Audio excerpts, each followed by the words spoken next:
Welcome, everyone, to our Trinity Baptist Church podcast by Pastor Cy Lynch to the Profound. Connection between God's love and our stewardship of nature. At the very essence of God lies love, a love so deep that it fills us and overflows to encompass all of creation. But this love isn't just an emotion, it's a choice, an action, demonstrated through God's sending of His Son for us. Today, we're embarking on a journey to explore this love and its implications for our relationship with nature. We'll address a crucial problem, our failure to recognize our role as stewards of the earth. This neglect has led to widespread pollution and exploitation, stemming from a misunderstanding of our dominion over the earth.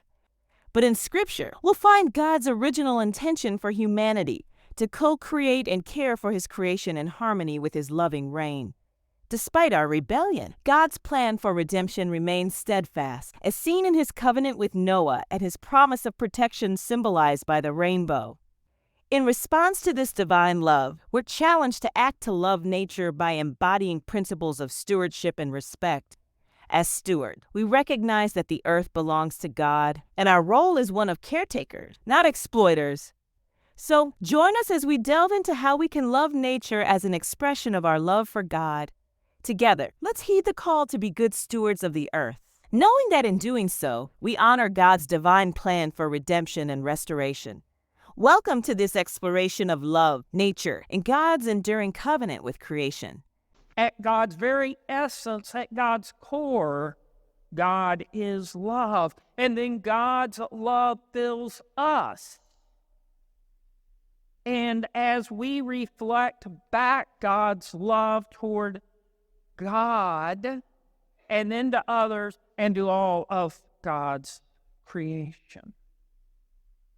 So it all begins with God, and God being love and filling us with God's love. But remember, too, that this idea of love isn't just an emotion, it's a choice. It's an act of the will.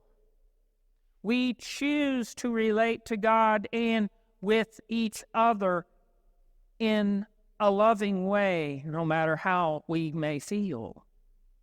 It's not just a feeling either, it's an action.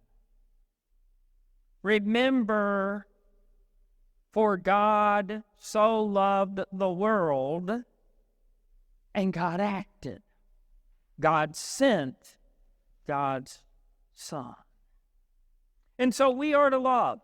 Ultimately, all that we do, however we live, however we die, we do for the love of God and God's creation, God's natural, non-human creation, and God's human creation. Today, we're going to unpack that first part, loving nature, God's non-human creation. And we'll start with the problem. The earth has a problem, and it's us.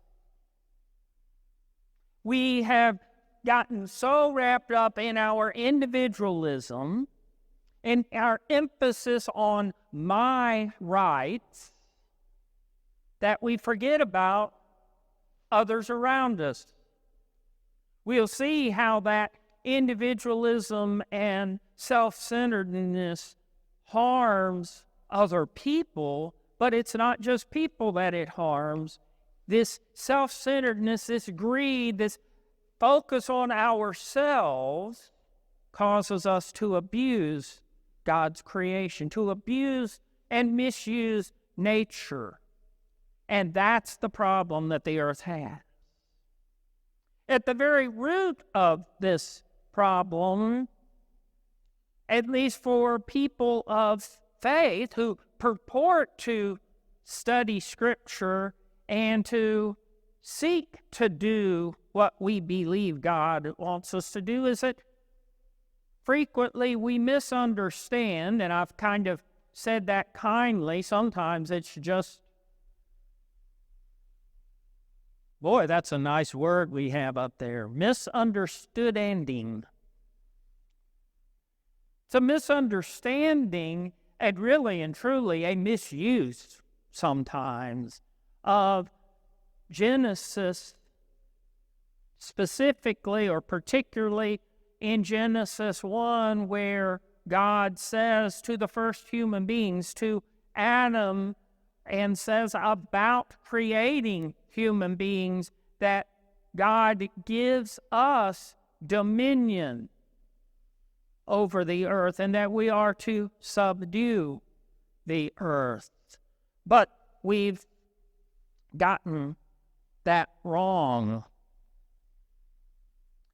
We've ended up polluting and doing so much more damage to the earth through our greed and our selfishness, thinking that the earth is simply our footstool and forgetting that it's God's creation. We're not going to unpack those Genesis texts in detail. I've mentioned them in past sermons, and we've talked more about it, but suffice it to say that dominion, God's reign, or our reign over the earth, is pursuant to God's reign over God's creation. And we know that God reigns in a generous, merciful, self-giving manner. Remember when we talked about Jesus and how Jesus as king differs from earthly kings several weeks ago, we saw, unlike earthly kings, Jesus is a king who gave himself for those that he reigned over. Earthly kings die or have other people die for them. So God's reign, the reign that we're to follow, is a giving reign. I especially like the way that John Peterson in the Message renders this text that I think is fair to the original text, but catches the context of that verse as well as where it fits in the whole story, where God says, take charge and be responsible for the earth. So that's the problem. Us. But in our selfishness and our self-centeredness, we rebelled against God, and our human rebellion, as Barbara read earlier, frustrated God's world and its purpose. Paul wrote in Romans how the whole creation is groaning, waiting for redemption, waiting for the curse of our human rebellion to be reversed by God. And we'll be looking at that closer today. And you may be saying, but I'm not an active polluter. I even recycle and try and do things to care for God's creation. But if we're honest, many of us are so arrogant in what we believe, and we're just takers, not givers. But even if we don't actively, intentionally misuse God's creation, we're often nonchalant about it. Or we even ask, what can I do? And we're going to be looking at some of those specifics over the next few weeks of what we can do. But what we want to do today is lay the foundation for why we should take efforts, how God calls us to love God's creation. And it all starts with the biggest misunderstanding of all. The world doesn't belong to us at all. It's not ours to begin with. As the choir just sang, this is my or our Father's world. it's not ours. And if we start with that premise, this is our Father's world, then we can start getting it right. So what does it mean to say this is our Father's world as we unpack that? As Kathy led us in our psalm responsive reading, Scripture tells us that in God's wisdom, God filled the earth with many various creations. You see the world, you see God, and we see a few of God's creation, including the most precious of all God's creation, kitty cats. Barbara asked me last night if there were going to be cats in the sermon, and I said, you betcha. And she said, ours. And at that time, no, but I added the lower right-hand corner, our boy Duke, as part of God's creation. God gave us a wide variety, but it wasn't haphazard. It wasn't just God saying, let me create a giraffe. God had a plan. And in God's plan, in God's wisdom, God created this world filled with all sorts of diversity.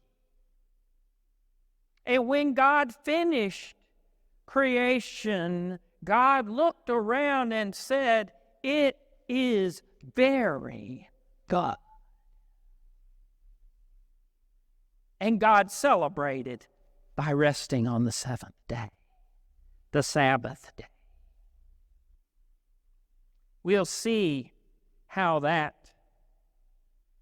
Sabbath idea works through God's world.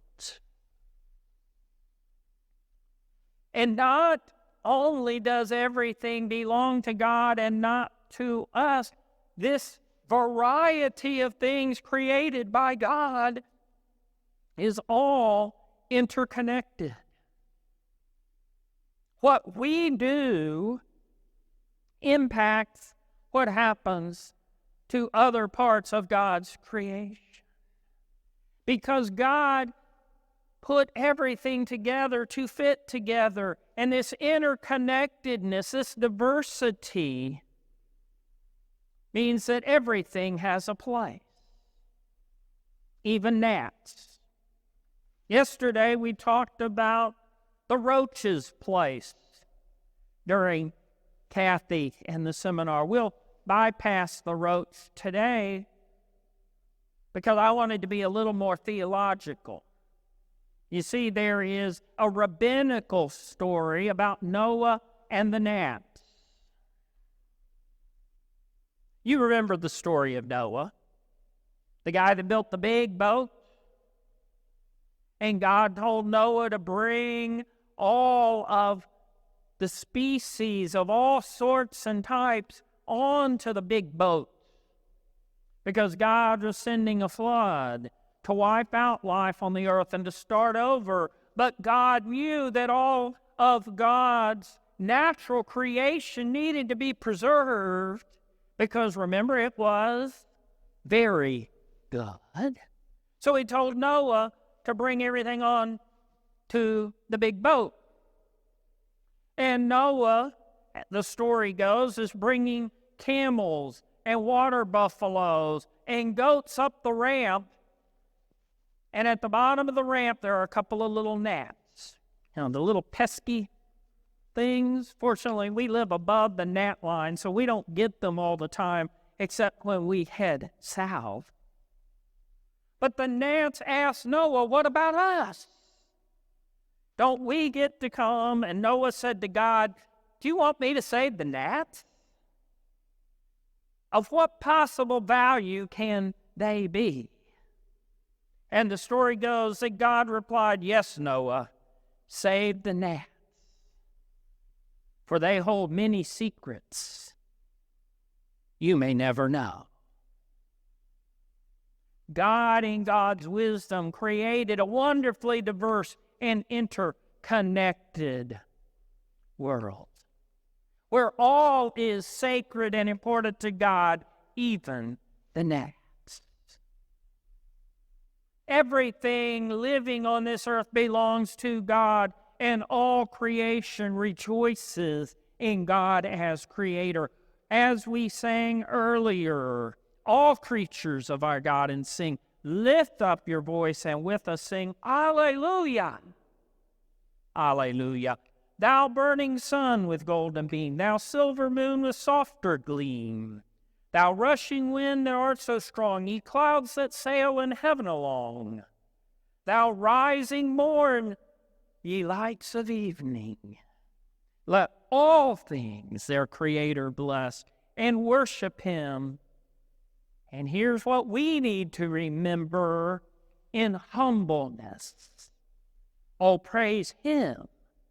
Alleluia. The earth belongs to God. It's not ours. We are the gardeners, not the owners. God put us on the earth in the middle of the garden, in the middle of God's creation, to take care of it, to serve it and care for it, not to dominate and abuse it. The psalmist, as we read earlier, reiterates that, saying God owns this planet and all its riches. One translation of Psalms 124 or Psalm 24:1 reads, the earth really doesn't belong to us. We're trustees, we're stewards, but we're not the owners. So nature is ours to love, not to abuse. And we have a great example in the owner. For God cares and has a plan for God's creation. In God's hand is the life of every living thing. Barbara read from Job earlier, where Job has it partially right.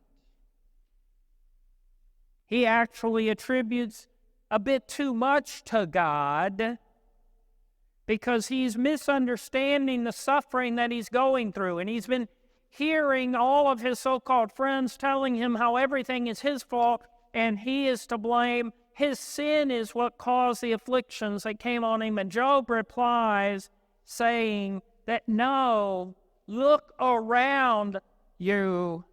Look around to God's nature and see how God's nature teaches.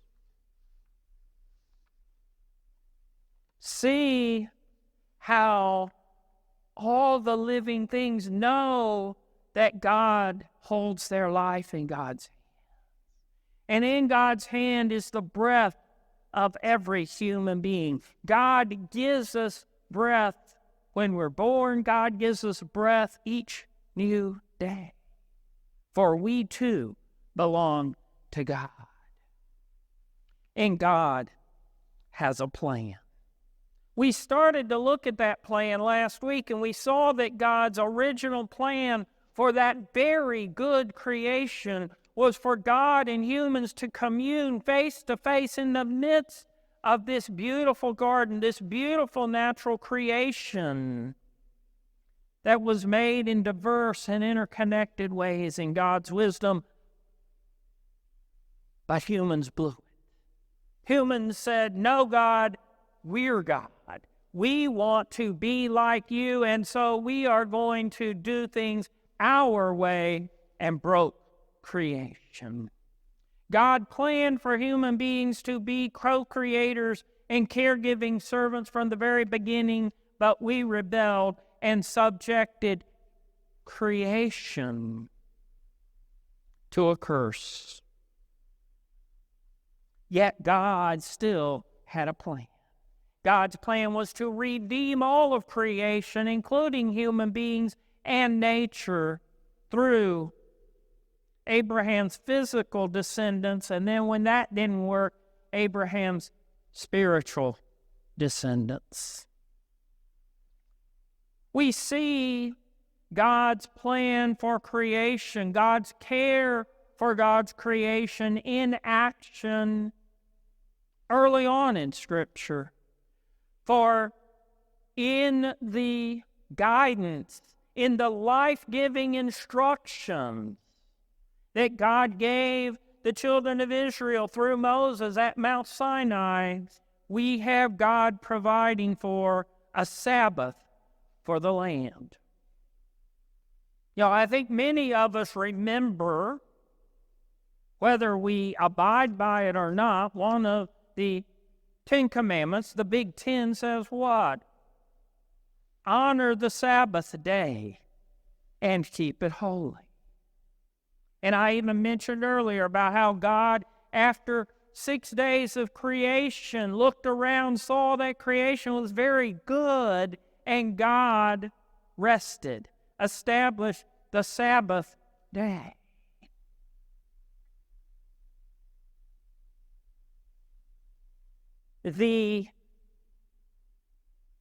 I'll go ahead and use the word, the genesis of that Sabbath day is discussed in 2 places, and we get 2 different takes on why God established the 7th day as a Sabbath, as a day of rest for human and for all beings. One reason that God established it was as a day of rest, to be holy, to remember God's creation. But there's another reason that the writer of Deuteronomy tells us. The story in Deuteronomy recounts, and it says that the children of Israel were to observe a day of rest because God set them free from slavery. And it was a day to remember God setting them free.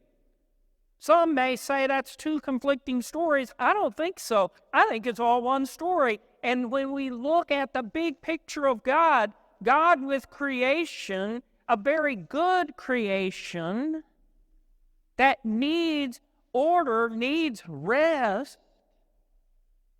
it makes sense to have a 7th day to rest. But the problem is, remember that human rebellion? The earth has a problem. We're it. We have a problem. We're it. How we treat other beings, human and otherwise, is a problem.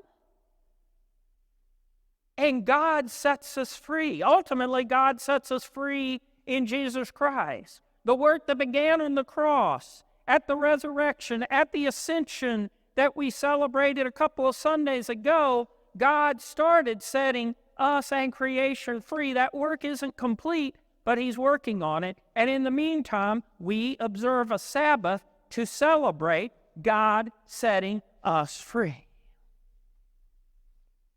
So let's get back to that Sabbath for the land specifically that God provided for. For 6 years, tend your lands, prune your vines, grow your crops, but on the 7th year, let the land rest. For you see, God knew in God's wisdom that the land could be more productive if it rested. It's also important to know that the Sabbath for the land, letting the land rest, teaches us and demonstrates that we trust God. How am I going to eat if I'm not out farming, says the farmer. Or how am I going to eat if I'm not out hunting, says the hunter. Or how am I going to get nutritious drink if I'm not taking care of my vines, says the owner of the vineyard. God says, me. Trust me. And if you read that Levitical passage closely, you may be like me and you scratch your head at a couple of the verses that seem to be a little contradictory. where it says in one verse, Leviticus 25, and see how we can learn where trusting God comes from this, for it's more than just implicit, it's pretty explicit. In verse 4, God, through Moses, says, there will be a Sabbath of complete rest for the land in the 7th year. In verse 5, it says, you are not to reap what grows by itself from your crop, or harvest the grapes of your unintended vine. It is to be a year of complete rest for the land. Okay, I understand that. But then verse 6 says, whatever the land produces during the Sabbath year can be food for yourself, your male or female slave, your hired worker, and your alien residing with you. Now, wait a minute. I'm not supposed to tend or harvest, but it can be food. And what we believe that is saying is not only are we not supposed to sow, not plant seed, just let the volunteer seeds from prior years come up and not trim and prune the vines, but we're not to actively harvest for commercial purposes or to store up. But if I'm hungry and I need food today, I can eat. Just like the manna in the desert, one day at a time. Not storing up, not commercializing the property, but that God will, of God's self, produce what we need to eat and to consume. Teaching us to trust God. And this symbolizes how we love nature the way that God loves God's creation. The Sabbath for the land reinforces that we're to respect and serve nature, not dominate and abuse it. But it vividly and practically demonstrates that God owns all the land and everything produced by it. We don't have individual rights to the land. It all belongs to God for God's purpose. And getting back into God's plan that we talked about last week and I mentioned earlier this week, we as human beings have had a part from the very beginning. And that part hasn't changed despite the fact that we rebelled against that part. It just means we're not fulfilling that part for a while, that we are to use our power to reign over, to serve, and to care for the earth. Serve and care for the earth because God told us to. Serve and care for the earth because it belongs to God and we're to respect God. Serve and care for the earth so that it will feed us and feed everyone else and all of creation. We take care of nature the way God loves nature and God's creation, doing everything we can to take care of it. As the choir sang, "This is my Father's world. Oh, let me ne'er forget the Lord is King. Let heaven ring." God reigns. Let the earth be glad. The earth is groaning because we human beings think we're in charge as we abuse and subject the earth to a curse through our rebellion. But there is an answer. In God's plan, God has an answer. God has good news for the earth, and we are to bring God's good news to all creation. Paraphrasing a quote that's often attributed to St. Francis of Assisi and to others, but I think the message carries well for us today. Preach good news using words when necessary. And when it comes to proclaiming good news to God's creation, it applies even more than bringing good news to human beings. Mark 16, verse 15 says, Jesus said to them, "Go into all the world and preach the gospel to all creation." That word creation can mean every created thing, both individually and collectively. So we're not bringing good news solely to humans, which we have talked about and will continue to talk about in coming weeks. And indeed, that's what we should be all about, is loving human beings and bringing God's good news to them. But we're also to bring God's good news to all creations, all created things. And that proclamation, when it comes to nature, is really actions more than words. How we treat nature matters, because as we've seen and will see in coming weeks, everything is interconnected. God created nature in God's wisdom.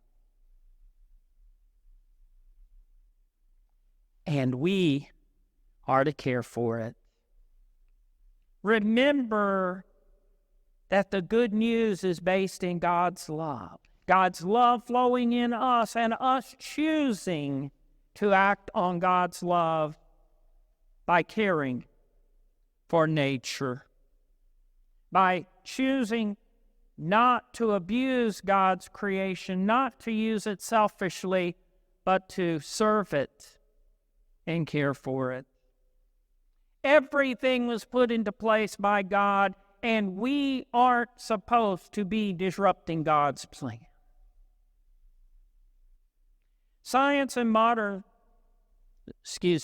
Scripture and modern science both teach us that all of life participates in a seamless web of connection.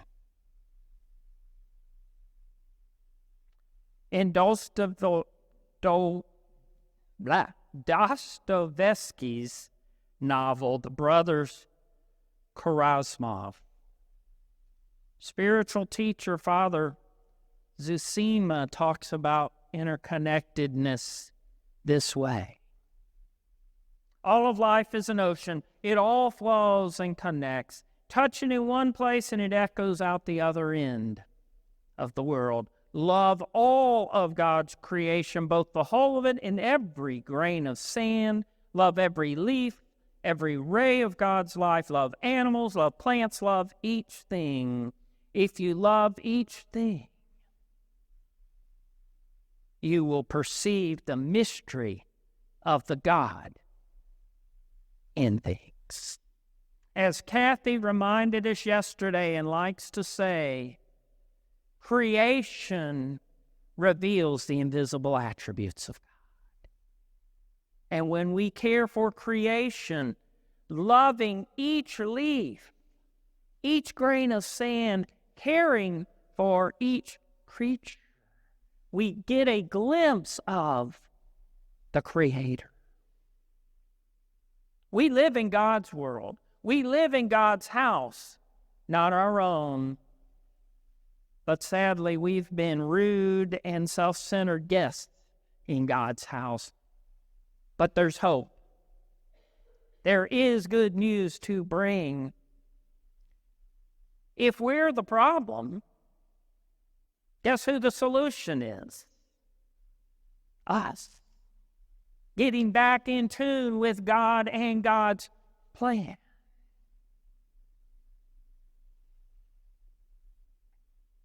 As I mentioned earlier, creation is groaning, waiting for the release of bondage caused by human sin.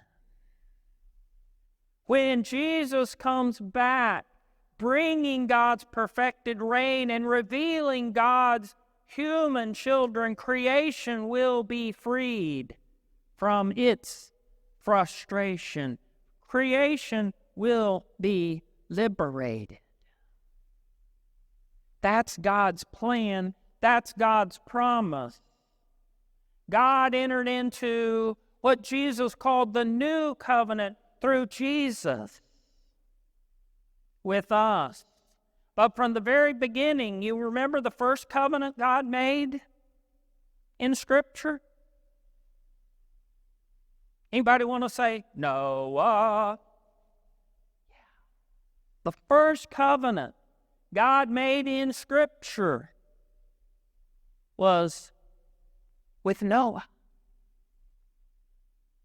And the covenant with Noah after the flood wasn't just with Noah, wasn't just with Noah's kids, wasn't just with Noah's descendants, i.e. us. It was with all creation. Go read Genesis chapter 9. I'll just highlight a little from 9 and 10, but if you read the chapter, you see it over and over. I establish my covenant with every living creature that was with you in the boat, with your descendants, with their descendants. Noah's covenant, or God's covenant with Noah, through Noah, was with every living creature, with all of creation, and God put a symbol in the sky over Trinity Baptist Church, first of all over Noah and the ark, and now over our place of worship, the rainbow. Not just promising human beings never to be destroyed, but promising every living creature that God loves and protects them. We love God by loving and caring for all of creations, including nature, and as we'll see next week, human beings, especially those that society may marginalize or push aside. I admit that as I stand here thinking of the challenges that we will explore some next week, and in particular in the last week of the month, as we look to pollution and climate change and how our misuse and abuse and nonchalance and arrogance towards God's creation has hurt us, it's easy to say or ask, how can I make any difference at all?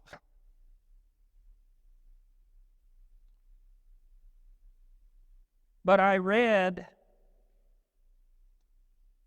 the words of Nellie McClung, someone I'd never heard of. Perhaps you've never heard of her either. She was an early 20th century, get that, over 100 years ago, Canadian environmentalist. I'm not even sure they had the word environment back then, did they? She was ahead of her time, but she said, let us do our little bit with cheerfulness and not take the responsibility that belongs to God. None of us can turn the earth around. All we can ever hope to do is hit a few whacks in the right direction. Again, looking at the big picture, we can be overwhelming and ask, why should the U.S. take responsibility and make sacrifices for the environment when other countries like China and India only make things worse as they develop more and more? But in the spirit of Nellie McClung, we can ask, if the U.S. is still the most prosperous nation in the world won't lead the way, who will? But for those of us sitting here today, I'll ask the second question that's even more telling. If Christians, if God's people won't lead the way, lead this country in the way, who will? Yes, it's a big job, but let's just whack it in the right direction.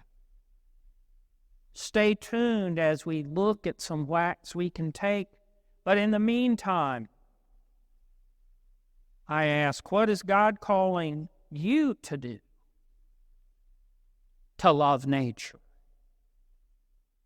to love God's creation by helping whack it in the right direction.